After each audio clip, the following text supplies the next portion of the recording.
county court has been Nairobi Court, where we used to second magistrates to the council court. Would you address yourself to corporate culture? The kind of culture is you come to the commission, the kind of culture that you like to introduce or to establish for judiciary, a culture that will be identified in the judiciary. What kind of culture would you do, corporate level? A culture that focuses more on the customer. Customer, very good. We look at service delivery. That's the culture that I would like to bring, a corporate culture. We keep time. We don't waste time. I keep saying that I consider everybody working in the judiciary to be a shareholder in the judiciary, and we must behave as such. We must give the judiciary a corporate look from the way we do things. We must be receptive, and we must be sensitive. Okay.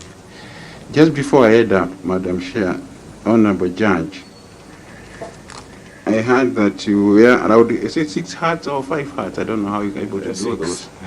If you are to wear those 5 hats, there is this principle of delegation of responsibilities. I mean, what is your experience and what skills are you going to use to make sure that you delegate effectively but you don't abdicate your duties in those 5 hats or 6 hats? Yeah, I think the main principle of delegation is you delegation to one level and get results. You don't delegate and go to sleep. You must give timelines for the results. So in those 5 hats? Yes. You want me to explain in each hat? Yes. Okay. The commission here, we have a very vibrant secretariat. We have a very able secretary. The commission itself has delegated some powers to the Chief Justice. Those powers cannot be delegated further. As a CJ, we have the Leadership Council, and then we have the leadership and management teams spread all over the country. So these are the channels that I'll use to do my work, to receive feedback, and to be able to render service effectively to the people we serve. I was getting concerned because I think you had delegated some duties at that council. And when you're discussing that part, I did not get very clearly if those powers were delegated to you to share that council. Well, they could not exercise those full powers. I got the impression that halfway backwards. And that's what I was looking for. When you are delegating some work, because you cannot, the share is not available, you should be able to discharge all the responsibilities given by that. But the person who takes the buck is the person delegating. Yes, is that correct statement? Yes, very true. That's correct statement. Okay.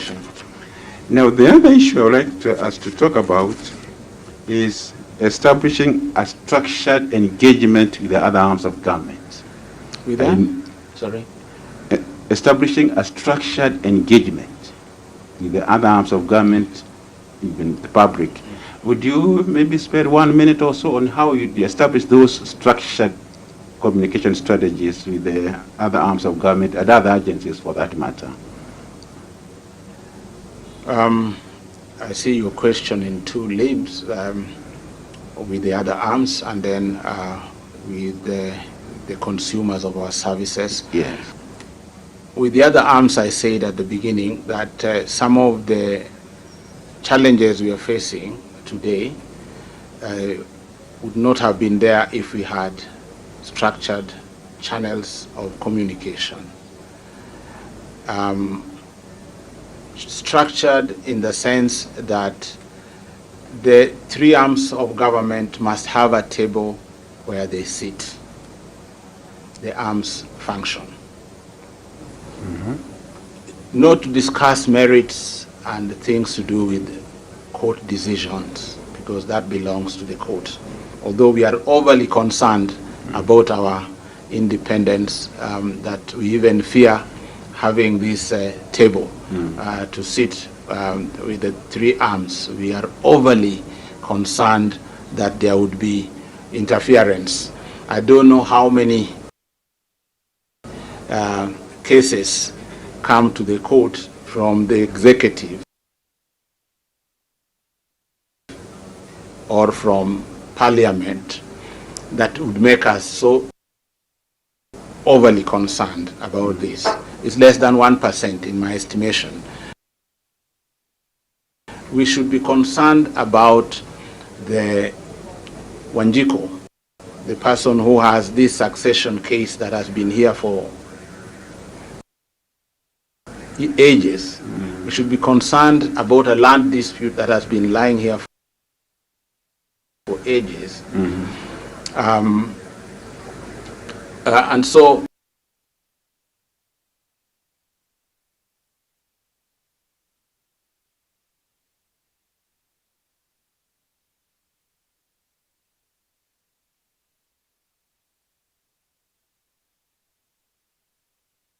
that is a structure that I would recommend. Where, and then, of course, outside, I think we haven't done very well in terms of communicating with the public.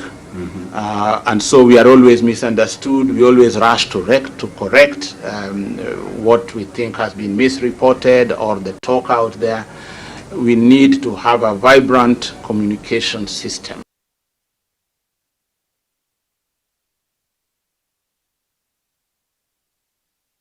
Okay. Yeah, let's just maybe for 1 minute look at the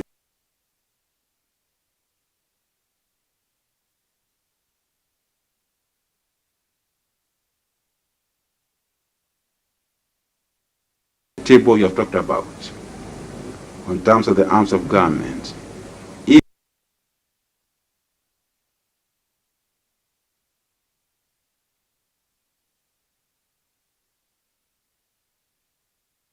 If I have to get a chance to come to that particular table,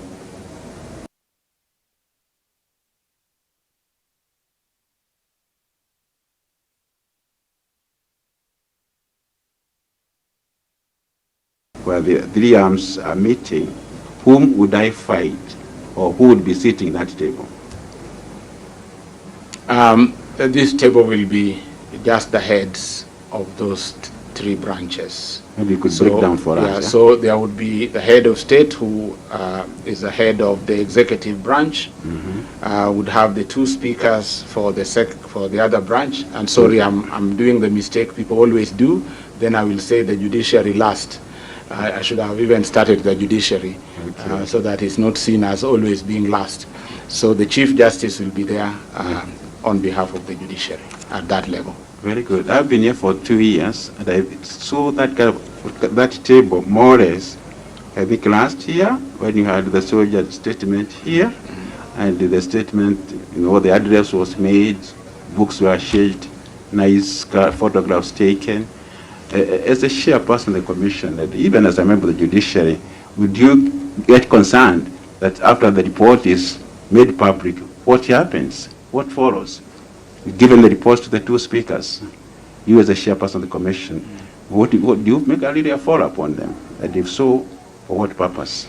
I recall my speech during the soldier report launch, when I emphasized that we do this as window dressing.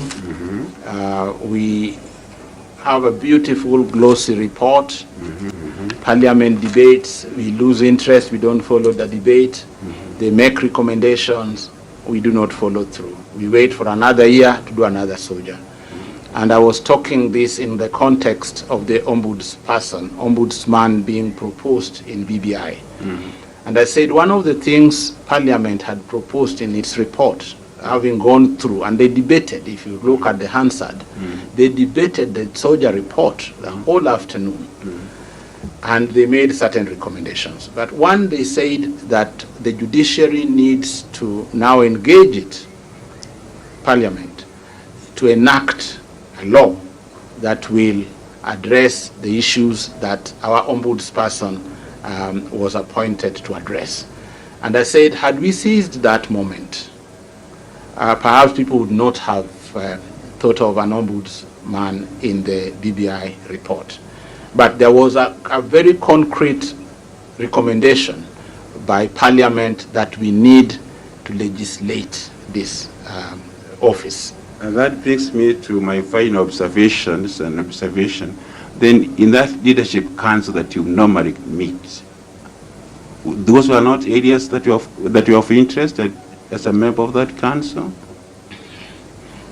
Commissioner, I said earlier that we do meet on need basis. Okay. So when COVID came, we met.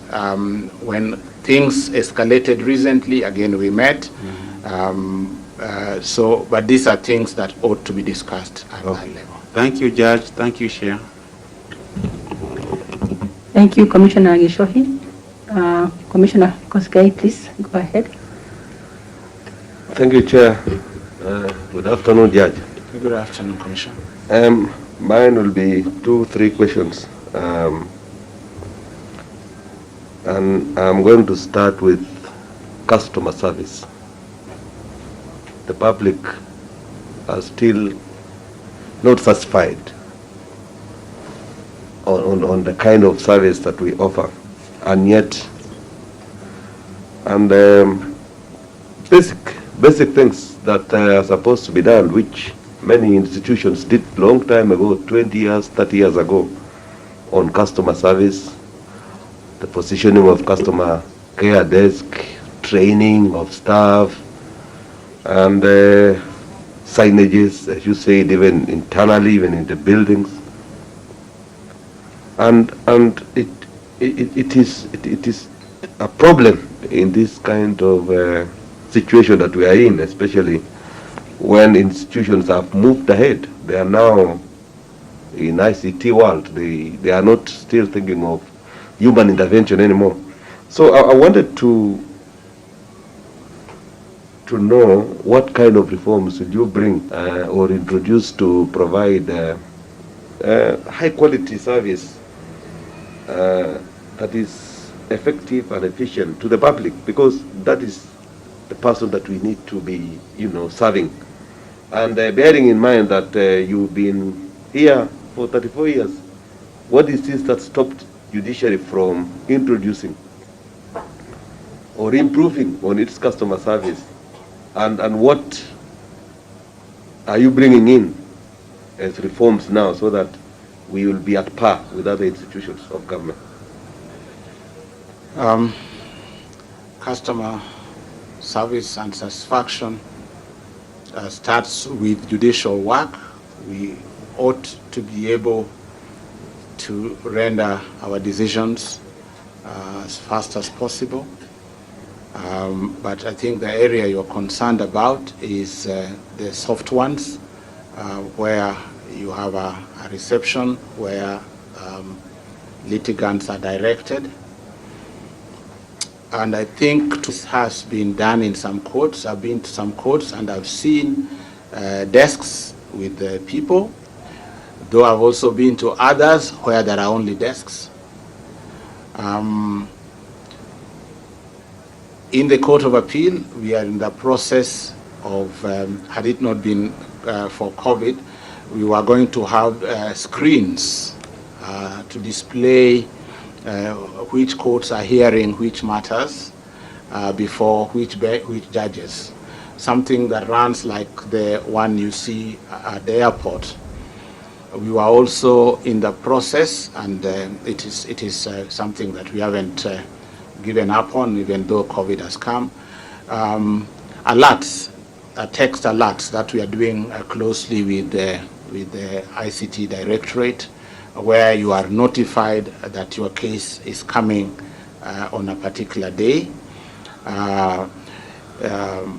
The third one, which perhaps may not be customer service, is the empaneling, digital empaneling of benches in the Court of Appeal, so that the president doesn't have the leeway of empaneling benches, to take away any complaints of, say, bench fixing, and so we are working on those. But again, we need to, our communications unit, we need to revamp it so that we are able to educate the people we serve. I see there's something on of succession, family matters in court, educating people, but I don't know the outreach of that forum platform. I think we need to make our communications unit much more proactive. Currently, I can only give them credit for sending to us newspaper briefs after we have read the newspapers. That's all I think they are doing quite effectively, but they ought to engage